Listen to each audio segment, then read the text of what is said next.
Hello, curious wanderers. Welcome to my corner of the universe. I'm Cheeki, and this is the starting line of a long metaphorical marathon. As the title of this video states, this is the introduction of my found footage video essay series. The reasons for doing this is very simple. It is my current hyperfixation and I need to ramble about it. Also, I found websites like IMDb lacking, and even the internet overall in regards to some of these movies. I mention this because for some of these movies, I feel that a brief general overview would benefit everybody, as well as establishing some form of warning, since some of these films could be considered triggering to folks. Finally, I feel that these movies should have some form of online presence because people worked on these. They deserve the spotlight. As for the footage being shown right now, well, consider this as a color along or craft along type video. I personally love listening to videos or podcasts while crafting or coloring, so be rest assured that there will be minimal captions and imagery that you have to stop and look up. Instead, you can listen without worrying about missing anything. These videos may be considered review videos as well, since I will be discussing movies at length and will be providing a non-spoiler quick review first, and then an in-depth review. Essentially, I'm putting my rants and rambles in a nice but thinly veiled intellectual box. If you like that, consider subscribing, because as I said, it's a marathon. Let's take the first step, shall we? What is found footage? According to Britannica.com, quote, found footage is a cinematic technique in which some or all of a narrative film's shots are presented as if they were recordings of non-fiction events that have been discovered and relayed to the audience with little or no mediation, end quote. To put simply, found footage films are films that typically present themselves as true events that were captured on film and found by somebody and given to the audience without much editing done to the film. If I can wax poetic for a moment, to me, found footage is an intimate form of cinema that encapsulates the everyman experiencing phenomena beyond the mundane. From as early as the 1960s to hitting popularity in the late 90s, to inspiring countless artists to continue the medium all the way to present day. Found footage is a broad canvas of cinematic expression.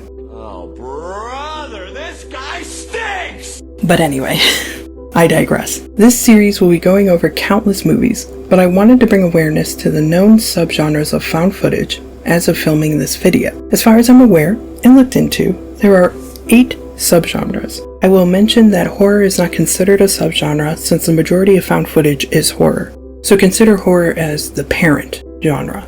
And I'm going a little off script here to bring up that another reason why I want to discuss found footage films and why it has such a firm grip on me currently is the fact that what fascinates me the most about these movies is these are made typically with little to micro to no budget. A lot of the movies that I will be going over in particular are literally movies where someone has just picked up their phone or a camera, grabbed some of their friends, and shot a movie. And to me, there's just something awesome about that somebody just grabbed their camera, grabbed their phone, and was like, let's go make a movie. And then they made one. It's very admirable to see that. And a lot of times they're really good. And I just feel like they should be talked about more and should be given some form of attention. And I also want to be upfront too. These videos, I am going to cover ones that aren't that great, but I want to say overall, even if they aren't that great, the fact that they went out and made a movie, completely admirable. And if I am critical of a movie, it should be understood that the criticism is not a personal attack to the people who made the film. When it comes down to it, I really do appreciate and admire their chutzpah to go and do that. Because I haven't made a movie. I haven't gone out there and made a movie. So, to me, they've already done way more than what I've done. And that should be honored. I just want to put that out there. There are going to be some movies that, yeah, they're kind of rough. But overall, I really do think that these movies should get the spotlight. They should be discussed more. They should have more eyes on them. So you will hear me a lot of times in future videos where I will encourage you to go watch it. And that's also why I want to do a general overview at the beginning of the video. That way you can hear that part, see if there's potential triggers of yours that might be listed that you can watch out for, or if you're sensitive to certain aspects of found footage and you just want to be made aware before you sit down and watch it. That's why I want to do that. But I do, bottom line, a lot of times I will encourage you to go watch it. That being said, there probably also will be times where I'll be like, don't bother. But again, they made a movie, and that's awesome. I do go off on tangents. I'm also throwing that out there. I will ramble. I'm a yapper. So, but we're going back on track. We're back on track now. The 8 subgenres are comedy, sci-fi, documentary, mockumentary, POV, live, screen life, and fantasy. I want to say that the last one, fantasy, is very rare, and that's unfortunate. But not too surprising, because as I said, a lot of these movies are extremely low budget, and with fantasy, it's extremely hard to pull off if you do not have the budget to get the adequate effects for it. I will say that. Moving on, I'm going to explain and give examples of each subgenre. I won't go in depth with each individual film, as this is merely the introduction video. But don't worry, if these catch your interest, I will be discussing them in a future video. Also, I'm only giving a few examples. If I don't mention one you're aware of, I most likely just didn't mention it due to brevity. We are starting with comedy. While there's a plethora of scary found footage, some filmmakers saw an opportunity to do something very hilarious. This is another favorite of mine personally. I find the comedic delivery punchier when it's found footage style, and I could have very simplistic humor, but a camera zoom on a character's face will always get me. Examples of comedy found footage are What We Do in the Shadows, Mr. Crispin, Bounty, and They're Watching. Next up is sci-fi. I personally think that along with fantasy, this subgenre is quite difficult in terms of effects, so I always appreciate a filmmaker tackling these types of stories. These found footage movies tackle science fiction, and yes, it's saturated with aliens and alien abductions, but I would even dare to put cryptids and, superpowers into the mix.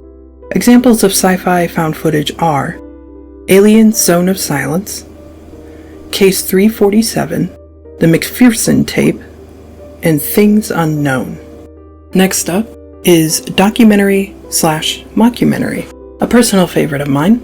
There's something weirdly cozy about a well-done documentary-style found footage film. A documentary or mockumentary-style found footage film is when the movie is presented as a procedural case. Examples of documentary-mockumentary: Lake Mungo, Howard's Mill, Savage Land, and Horror in the High Desert. Following that is POV. Now, I will admit I'm not too versed in this subgenre, and do forgive me if I don't offer adequate examples. Essentially, a found footage is considered POV if the camera is utilized like a pair of eyes. We are literally peering through the camera person's eyes, witnessing everything they see, similar to reading a first-person perspective book.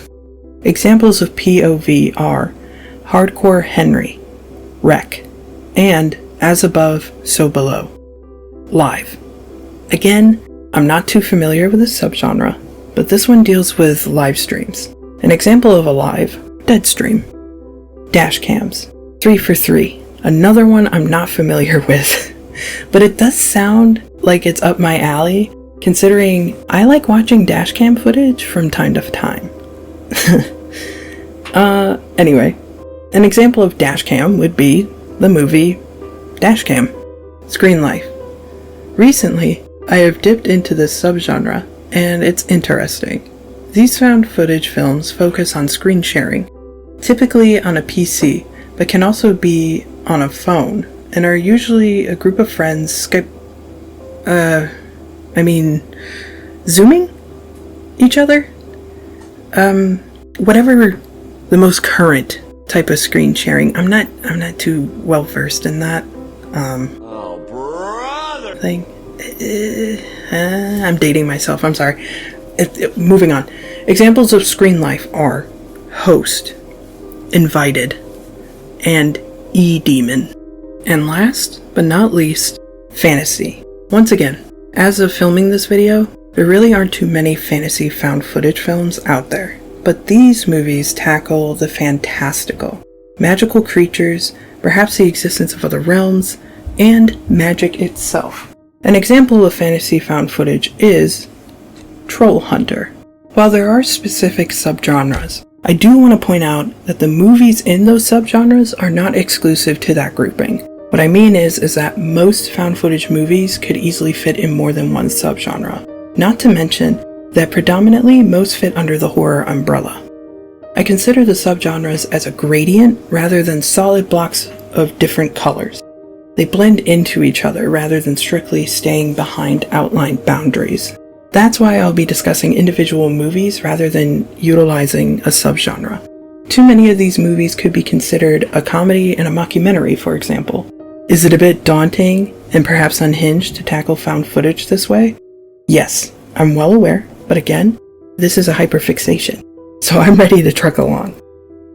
I wanted to bring up subgenres for you folks to keep in mind as we go through these movies, and when we reach in-depth review segments of these movies, the subgenres will be there to give us a baseline of what the movie should be achieving, especially if the movie is declaring it is definitely a particular subgenre. I hope that makes sense. If it doesn't, I apologize in advance, and I hope that it will be clarified once I get into these long series of videos. Now that I've explained or attempted to explain subgenres, this segment of the video I want to dedicate briefly to the most well-known found footage movies out there. As of recording this video, I've watched over 100 found footage movies this year alone. For that reason, I won't be doing in-depth review videos on these movies, or if anything, they'll be placed on the furthest back burner because I know there are hundreds of videos covering these movies. But I will give some brief thoughts on these movies here and now. Starting with the iconic, The Blair Witch Project, the definitive poster child of found footage, but not the first.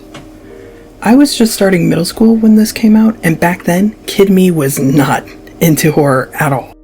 But I remember going to school and hearing kids talk about it, and how it was the most terrifying horror movie they ever saw, and how it was totally real. Many years later, I sat down and watched it, and was grateful that I didn't get motion sickness right off the bat. Sidebar. I easily get motion sick, whether it's video games, TV shows, or movies. If the camera moves too much, too fast, I get very sick.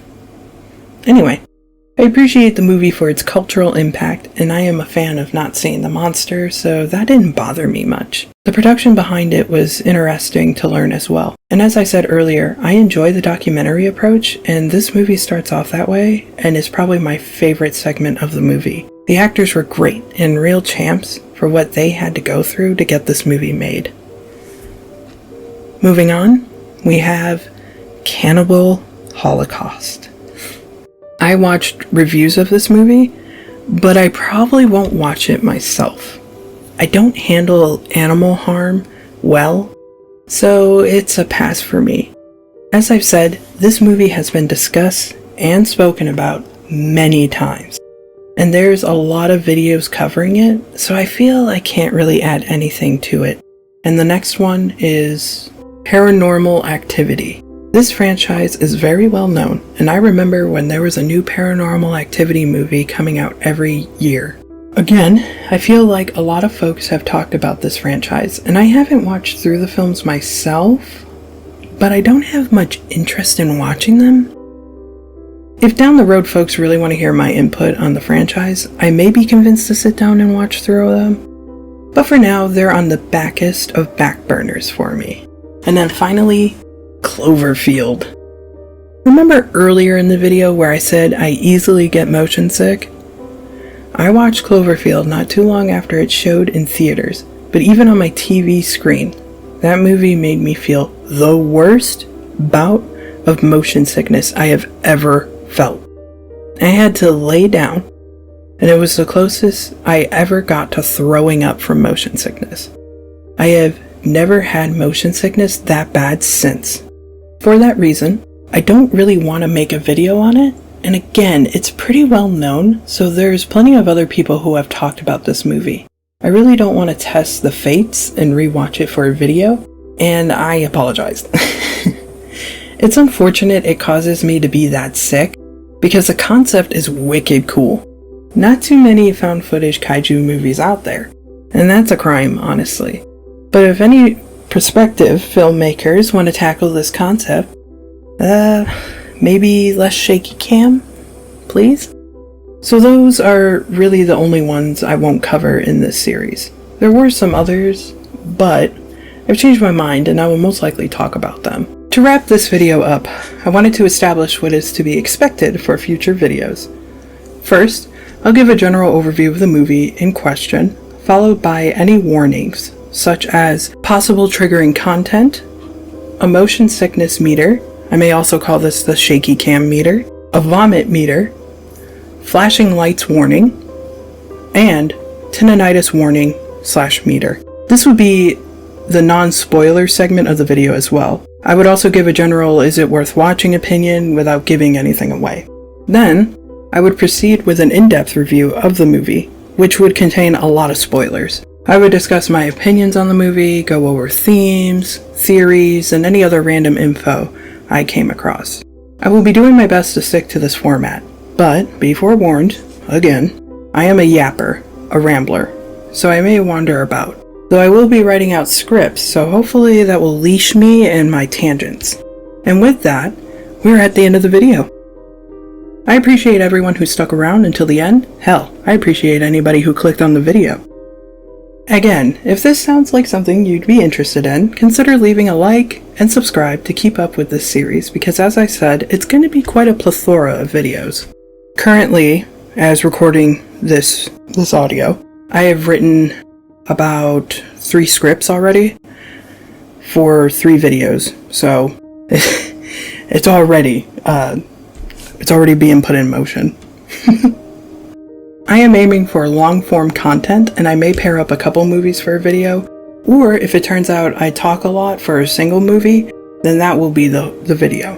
I will keep on-screen text and images to a bare minimum, because as I said at the beginning of the video, I want you to be able to craft or color along without needing to stop and look up every 2 minutes. Or if you want to do chores while listening or play games, whatever you enjoy doing while listening, I do the same thing myself, so I want to make it a predominantly listening experience. Thank you, curious wanderers, for dropping by my corner of the universe. Until we cross bandwidths again, take care.